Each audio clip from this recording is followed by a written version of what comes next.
ఉప ముఖ్యమంత్రి పవన్ కళ్యాణ్ గారు పెద్దిరెడ్డిపై ఆరోపణలు చేశారు. ఎర్రచందనం విషయంలో అప్పుడు దోపిడీకి పాల్పడ్డారని చెప్పేసి అన్నారు. దీన్ని కూడా ఎలా చూడాలంట? ఇప్పుడు దానికి మిథున్ రెడ్డి గారు కూడా కౌంటర్ ఇవ్వటం జరిగింది.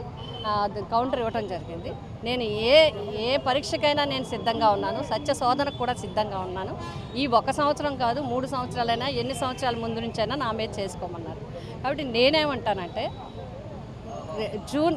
జూన్కి ముందు అంటే ప్రతిపక్షంలో ఉన్నారు ఎవరు, పవన్ గారు కానీ లేకపోతే ఈ ప్రభుత్వం కానీ పార్టీలు కానీ ప్రతిపక్షంలో ఉన్నాయి.